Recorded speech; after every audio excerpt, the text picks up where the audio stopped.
माननीय सदस्य श्री चंद्रशेखर जी। मैडम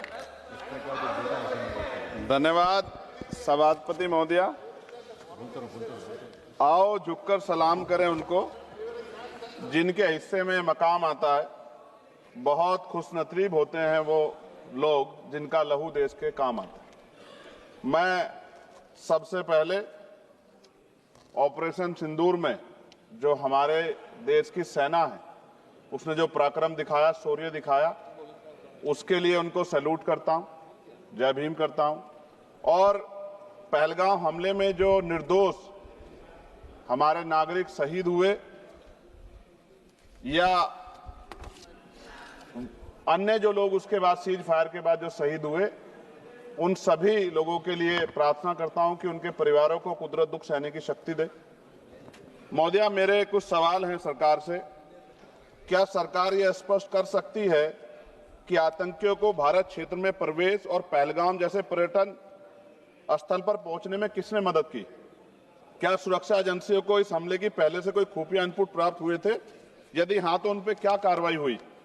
पहलगाम हमले में शहीद हुए नागरिकों और स्थानीय ड्राइवर माजिद खान के परिजनों को सरकार द्वारा क्या मुआवजा और सहायता दिया गई? क्या सरकार पर्यटकों की सुरक्षा सुनिश्चित करने के लिए विशेष स्टैंडर्ड ऑपरेटिंग प्रोसीजर लागू कर रही है?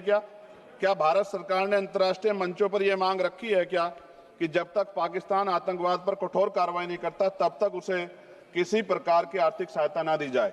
ऑपरेशन सिंदूर के बाद जब पाकिस्तान ने जवाबी हमले किए और 21 भारतीय नागरिक शहीद हुए, यहां तक कि हमारे गुरुद्वारों को भी निशाना बनाया गया, तब सरकार ने सीज फायर की अनुमति क्यों दी? क्या यह भारत की कूटनीति कमजोर नहीं दर्शाता? सभापति महोदया, मुजफ्फरनगर में हमारे जिला सचिव हैं भाई कामिल, उनके परिवार के 2 बच्चे भी इस हमले में शहीद हुए थे। क्या सरकार ये मानती है कि टीआरएफ द्वारा इस हमले में खासतौर पर हिंदू पर्यटकों को निशाना बनाना भारत में सांप्रदायिक द्वेष को बढ़ावा देने का प्रयास था? यदि हाँ, तो इसे रोकने हेतु सरकार ने क्या रणनीति बनाई? सरकार उस मुस्लिम पोनी ऑपरेटर को क्या सम्मान देगी जिसने अपनी जान देकर तीर्थयात्रियों की रक्षा की? क्या उसे शहीद घोषित किया जाएगा? पाकिस्तान को हाल ही में आईएमएफ द्वारा $2 अरब से अधिक की सहायता राशि दी गई है। क्या भारत ने औपचारिक रूप से आईएमएफ और अन्य वैश्विक संस्थाओं के समक्ष आपत्ति दर्ज कराई है? क्या सरकार ने जांचा है कि आईएमएफ या अन्य विदेशी मदद का कोई हिस्सा आतंकवादी गतिविधियों में उपयोग तो नहीं हो रहा है? क्या सरकार ये स्वीकार करती है कि पहलगाम हमले में खुफिया तंत्र पूरी तरह विफल रहा है? यदि हाँ, तो कौन जिम्मेदार है और उसके विरुद्ध क्या कार्रवाई होगी?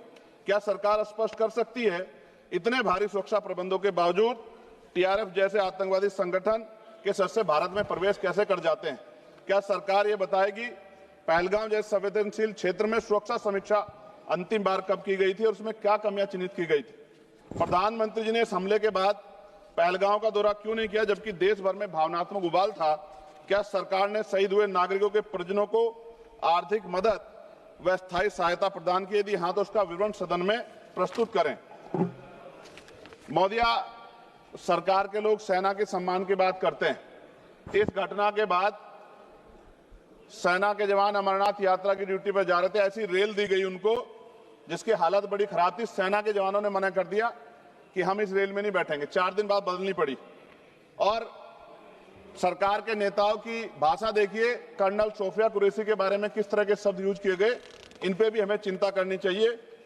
देश की सेना के लिए मेरी मांग है महोदया कि सेना और अर्धसैनिक बलों के वेतन को टैक्स मुक्त किया जाए, बैटल ऑफ ऑनर से सम्मानित, क्योंकि ये इस समय ऐसा विषय चल रहा है कि देश की सेना पे हमें गौरव है, गर्व है, लेकिन जिस तरह से आतंकवादी गतिविधियां बढ़ी है, मेरी मांग है कि बैटल ऑफ ऑनर से सम्मानित चमार रेजिमेंट को बहाल किया जाए, गुजर रेजिमेंट, मेहतर रेजिमेंट, यादव रेजिमेंट बनाए जाए, क्योंकि देश का जो किसान का मेरा उसके अंदर देश का जो गांव में रहने वाला जो व्यक्ति है उसके अंदर देश प्रेम का जज्बा बहुत जबरदस्त है।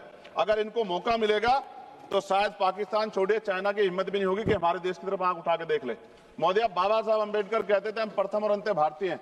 भारत के आन पे जब आंच आती है तो जिस तरह इस बार प्रदर्शन हुआ, एकजुट रहा देश, सारा विपक्ष हो पक्ष हो सब एकजुट रहे, ऐसे हमें एकजुट रहना चाहिए। अगर हम एकजुट रहेंगे तभी हम आतंकवादियों से लड़ पाएंगे।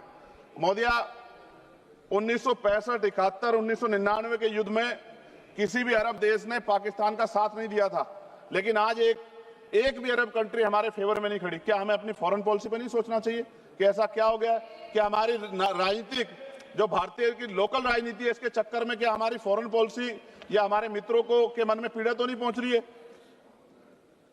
पाकिस्तान ने कहा और आपने मान लिया, और आपने सीज फायर का आज रक्षा मंत्री जी को मैंने सुना, उन्होंने कहा भाई, उन्होंने कहा कि महाराज हाथ जोड़ते हैं, छोड़ो। उन्होंने कहा और आपने मान लिया, लेकिन फिर उसके बाद 10 तारीख को दोबारा से जो है ड्रोन उड़े और 15 लोग शहीद हुए, 43 लोग घायल हुए। हम अपने आम नागरिकों को क्यों, जबकि मान रहे हैं, मैंने रक्षा मंत्री जी को सुना, वो कह रहे हैं कि ऑपरेशन सिंदूर खत्म नहीं हुआ, ये रोका गया। इसका मतलब हमें खतरा है कि दोबारा भी हमला हो सकता है। पाकिस्तान अपनी हरकतों से बाज नहीं आ रहा है, तो हम अपने आम नागरिकों को और सेना के जवानों के जीवन को खतरे में क्यों डाल रहे हैं भविष्य में? क्या हमें इसके पुख्ता और परमानेंट इंतजाम नहीं करने चाहिए? जैसे अगर सरकार को, मैंने कई बार सुना सरकार के लोग अखंड भारत की बात करते हैं, इससे अच्छा मौका आपको काम मिलता। पीओक्यू लेने के बाद हमारे उत्तर प्रदेश के मुख्यमंत्री बार बार कहते हैं कि चुनाव में कह रहे थे 6 महीने के बाद पीओक्यू इधर होगा, अगर सरकार बन की, जनता ने तो मौका दे दिया। कहां है पीओक्यू? क्यों नहीं लेके आए इस बार आप लोग? तो पहली सीढ़ी तो इस बार ही चढ़ गए थे। जिस तरह से मीडिया ने माहौल बनाया था मोदिया, तो ऐसा लगा कि अगर देश की सेना ने जो हिम्मत जुटाई थी, सरकार मदद करती, तो माननीय नरेंद्र मोदी जी पाकिस्तान के भी प्राइम मिनिस्टर होते इसी बार। और फाइनेंस मिनिस्टर बैठी है हमारी, ये पाकिस्तान की फाइनेंस मिनिस्टर होती। इस तरह के हालात बने हुए थे और ऐसा मौका चूकना ही नहीं चाहिए था।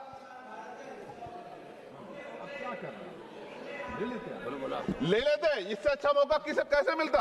पूरा देश एकजुट था। मोदी, मैं खत्म करूंगा, पूरा देश एकजुट था, इससे अच्छा मौका कहां था? लेकिन अब अमेरिका में बैठ के कोई देश के फैसले कर ले तो देश की गरिमा पे, संप्रभुता पे बहुत बड़ा हमला है।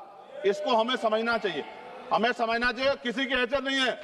भारत दुनिया में इकलौता ऐसा देश है जिसका कोई मुकाबला नहीं कर सकता है। यहाँ का 140 करोड़ देशवासी एकजुट खड़ा है और सबको जवाब दे सकता है। मोदी, आज खत्म करते हुए कहूंगा, अमरनाथ की यात्रा आ रही है अगस्त के फर्स्ट वीक में। चल भी रही है, नहीं चल रही। अनुराग भाई, आपको बोलने का मौका नहीं दिया, आप ये नाराजगी मेरे ऊपर मत उतारो। आप लड़ो ना उनसे, आप लड़ो चेयर से, मुझे काहे को करना। खत्म हो रही है अमरनाथ की यात्रा, खत्म होने वाले, सुरक्षा के पुख्ता इंतजाम होने चाहिए और दोबारा ऐसी कोई घटना ना हो। लेकिन अंत में महोदय मैं कहूंगा, आम लोगों की जान भी गई, क्या सरकार ने उन परिवारों को मुआवजा दिया है? क्या उनके जीवन का कोई मूल्य नहीं? जिन्होंने अपने परिवार खोए, जिन्होंने अपना घर का बेटा, पति, घर का कमाने वाला खो दिया, उनका भी तो अधिकार बैठता है। सरकार ने क्या मुआवजा दिया, इस बात की जानकारी भी सरकार को पटल पर रखनी चाहिए, सामने रखनी चाहिए। और अंत में मैं धन्यवाद दूंगा भारतीय सेना को और भारत के का जो प्यार है कि पाकिस्तान और आतंकवादियों के भरसक प्रयास था कि यहां सांप्रदायिकता का माहौल बन जाए, लेकिन देशवासियों ने समझदारी दिखाई। और कश्मीरियों को भी मैं बहुत धन्यवाद देता हूं कि उन्होंने कोशिश की कि किसी भी तरह से कश्मीर के ऊपर जो ये इतना बड़ा इल्जाम लगा है, ये इल्जाम में कश्मीरी शामिल ना हो और ऐसे आतंकवादियों पर सख्त कार्रवाई। पता लगा है कि महादेव, ऑपरेशन महादेव हुआ है और यही पता लगा कि वो तीनों आतंकवादी मारे गए। लेकिन मैंने अखबार में ये भी पढ़ा था कि वो जो मुख्य आरोपी था कुछ दिन पहले पाकिस्तान में था। कोई पिकनिक चल रही है कि उधर भी चले जाते, इधर भी आ जाते? क्या है बॉर्डर पे ऐसा? ये बताना चाहिए ना देश को। मैं आपका धन्यवाद करूंगा और भारत की महान सेना को मैं बधाई देता हूं, उनके लिए मंगल कामना करता हूं। जय भीम, जय भारत। महोदय धन्यवाद। माननीय सदस्य श्री एन के